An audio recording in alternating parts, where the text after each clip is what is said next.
Is law just a tool for crime deterrence, or can it shape us into better people?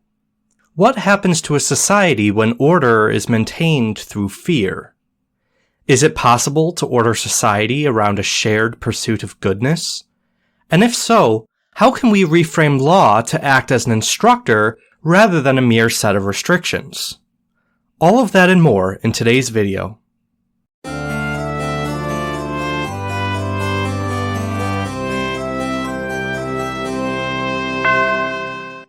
What kind of society do we create when law is used as a weapon of fear rather than a guide to virtue? In modern legal systems rooted in Enlightenment liberalism, the law is little more than a set of restrictions meant to prevent the greatest evils and social disorders. A system of penalties designed to keep us in line. We obey not because we are committed to justice, but because we fear the consequences of disobedience. But is fear truly the foundation of a just society? Imagine if a teacher only ever told students what not to do. Don't cheat. Don't lie. Don't be late. Imagine that they never encourage curiosity, never teach students what honesty means, never inspire a love of learning, only punished them when they failed. What kind of education would that be? And yet, this is how modern legal systems approach society. Not by cultivating virtue, but by merely preventing harm. Liberal legal theory treats law as a necessary restraint, a mechanism to curb our worst impulses and prevent chaos. But what if law were treated instead as formative, not merely setting boundaries, but also actively teaching citizens how to pursue the good? For Aristotle, Plato, and Aquinas, law is not just a system to prevent wrongdoings, but a crucial instrument for shaping the moral fabric of society. In his Politics, Aristotle argues that political science is the application of ethics on a social scale. Since virtues like prudence, temperance, and courage are essential to the flourishing of both individuals and society, personal virtue is not merely a private concern, but a matter of public interest. In his Nicomachean Ethics, Aristotle asserts that laws should habituate individuals to virtuous actions, guiding them to act in ways that contribute both to their own flourishing and to the common good. Plato, similarly, argues in The Laws that social harmony is not achieved primarily through fear of penalty, but through instructing citizens on how to internalize good values and understand the goods they ought to pursue. Aquinas, building on these classical ideas, argues in his Summa Theologiae that law is an ordinance of reason aimed at the common good. Since individual flourishing cannot be divorced from the common good, the law should direct citizens towards the fulfillment of human nature for the sake of both individuals and society. In each case, the law is seen not only as a protector of society from harm, but as an active force in promoting moral character and human flourishing. Here I'll anticipate a possible objection. If the law is meant to direct people towards the good, doesn't that mean the government must first agree upon a vision of the good and then impose that on its citizens? Could this not lend itself to totalitarianism or theocracy, wherein the law enforces a single moral or religious vision at the expense of individual freedom? After all, contemporary discourse often champions the idea that it isn't the government's business to legislate morality. This concern isn't without merit. After all, the liberal conception of law and governance emerged as an overcorrection to the violence and bloodshed of the 30 Years' War, where religious and moral disagreements over Catholicism and Protestantism tore Europe apart. However, while the fear of totalitarianism in government is a very real and substantive concern, modern thinkers like Jacques Maritain and John Finnis contend that liberalism went too far in trying to correct it.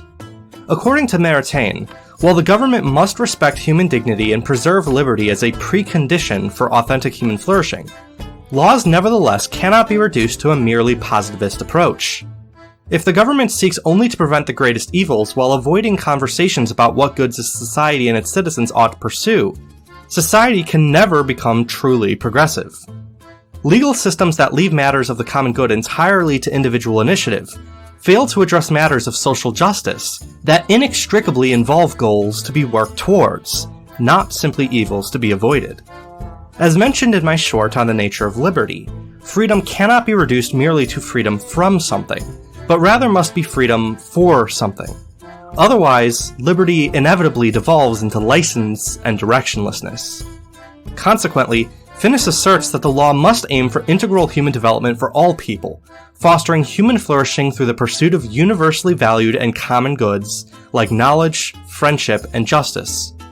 In this way, law becomes a guide to human flourishing, not through coercion or enforcement of a particular vision of the good, but by enabling individuals to freely engage in the moral project of life within the context of a shared common good. What other consequences arise from a fear-based model of law, aside from undermining a shared vision of human flourishing and preventing society from actively pursuing social justice? As touched upon in my previous video about reconciling justice with mercy, punitive approaches to justice that neglect the moral formation and rehabilitation of wrongdoers can counterproductively disincentivize moral reform. As the psychologist Albert Bandura writes, when society stops caring about the moral formation of wrongdoers and judges them no longer redeemable, a process that Bandura describes as moral disengagement, wrongdoers lose the moral framework that would otherwise guide their behavior, losing their sense of personal responsibility to a system they believe has dehumanized them, by leaving no legitimate avenue for future flourishing and social reintegration. This alienation not only fails to prevent evil, as evidenced by the high rates of recidivism and the cyclical nature of crime, but also drives people away from the pursuit of virtue and the common good altogether. A restorative approach to justice, on the other hand, not only avoids the pitfalls of punitive justice by seeking to repair relationships, promote accountability, and re-engage individuals in the shared pursuit of moral and social flourishing, it also prioritizes an approach to law that seeks to instruct and reform rather than punish and coerce. While part of promoting virtue and the common good necessarily entails respecting the rights of victims, true restoration must also factor in reform of those who have committed wrongs in the past. All are members of society, and all therefore are contributors to and benefactors of the social order that must be justly restored. In short, law should be more than a mere tool to enforce rules or deter wrongdoing. It must serve as a guide to moral development and human flourishing for every member of society, regardless of how virtuous one may currently be or have been in the past. By encouraging moral responsibility and providing pathways for reform, a formative approach to law heals wounds and creates new opportunities for social contribution.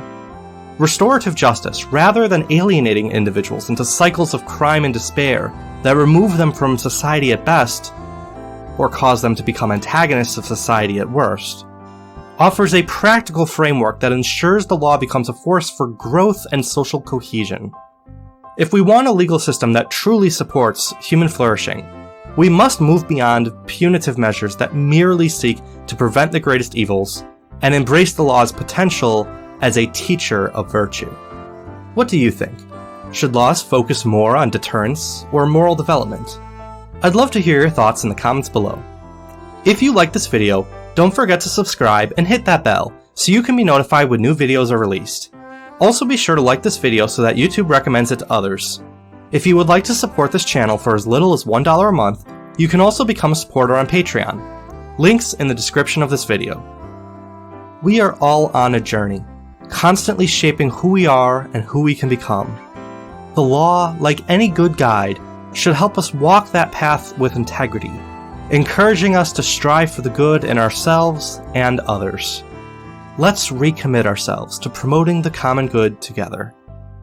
Peace be with you. This has been The Philosopher.